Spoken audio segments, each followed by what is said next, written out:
Assalamualaikum warahmatullahi wabarakatuh. Halo teman-teman semua, apa kabar? Semoga kalian dalam keadaan sehat walafiat ya.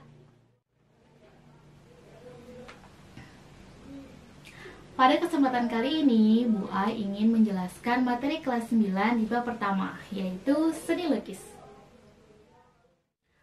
Oke, sebelum kita masuk ke materinya, teman-teman masih ingat tidak apa sih itu seni? Ya, seni adalah suatu karya yang diciptakan oleh seseorang yang memiliki nilai keindahan atau biasa kita sebut dengan estetik. Nah, lalu bagaimana dengan seni rupa?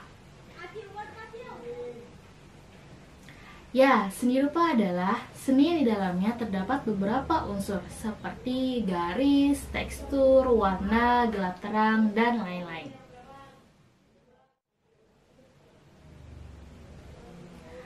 Nah, bagaimana dengan seni lukis? Apa itu seni lukis?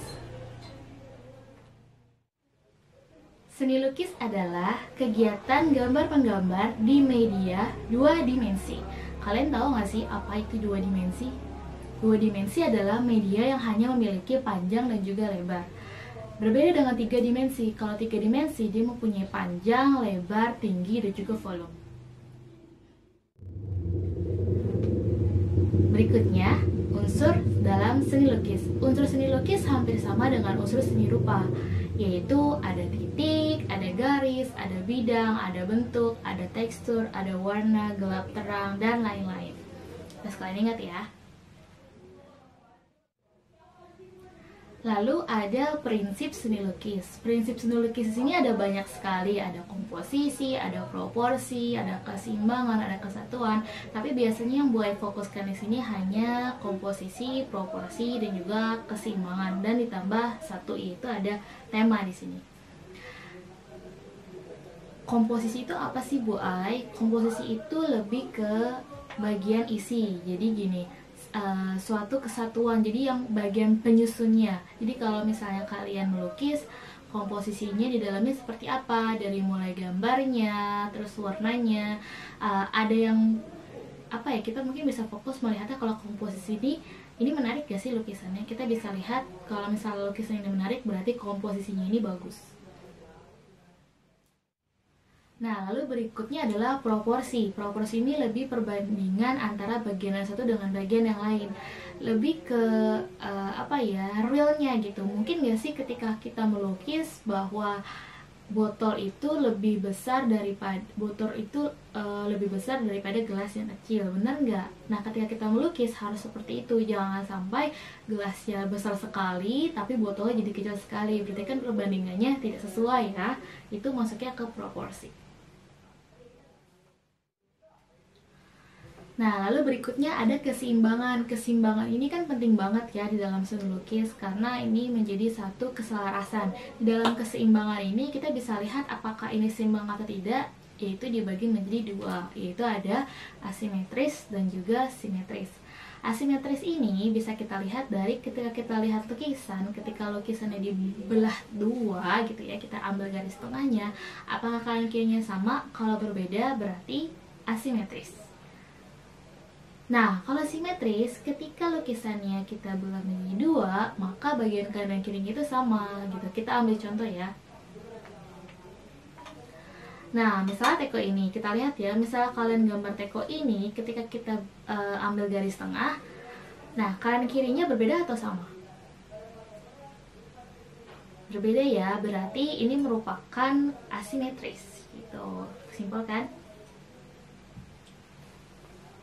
Lalu ada juga tema di sini. Tema ini penting karena mencakup ide-ide kalian ya, bagaimana ide ini bisa membuat ide ini bisa membantu kalian untuk menghasilkan suatu lukisan yang sangat menarik gitu, sangat bagus sesuai dengan apa yang ada di imajinasi kalian gitu.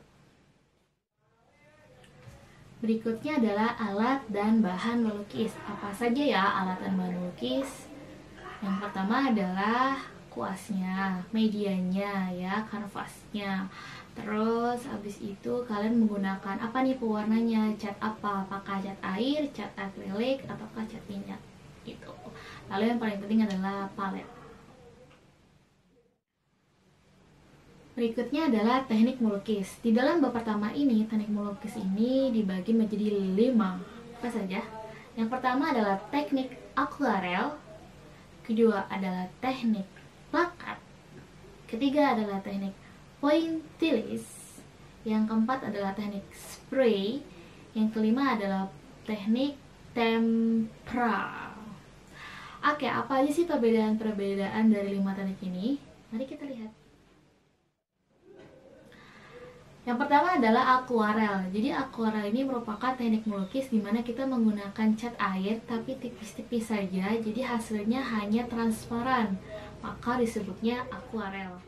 Lalu yang kedua, plakat. Kalau yang plakat ini, jadi kita melukisnya sama pakai cat air tapi dengan sentuhan yang tebal, jadi menutupi gitu ya. Setiap warnanya tuh jelas tertutup. Maka disebutnya teknik plakat. Lalu ada teknik spray gitu ya, dimana kita melukis dengan cat air yang disemprotkan gitu menggunakan spray, makanya disebutnya teknik spray.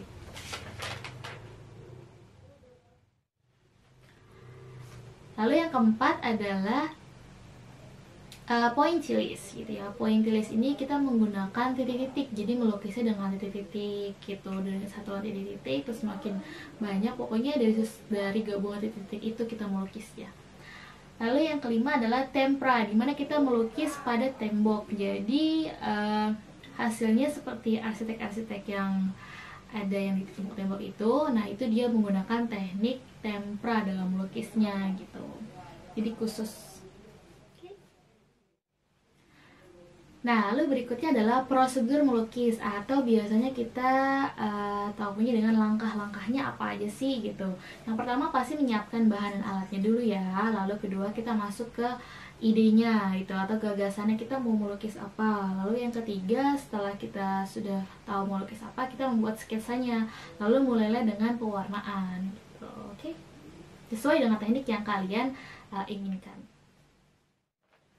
Nah, itu adalah materi seni budaya untuk hari ini ya, untuk part ini. Jadi, kalau misalnya kalian masih bingung, coba diulangi lagi videonya, terus coba dicatat, dengarkan kembali pelan-pelan, lalu coba kalian pahami, coba kalian baca perlahan, pasti kalian ngerti. Karena di sini Bu ngambilnya yang simpel-simpel aja kok, agar teman-teman juga bisa paham akan tentang seni lukis ini. Sampai bertemu di video berikutnya. Wassalamualaikum warahmatullahi wabarakatuh.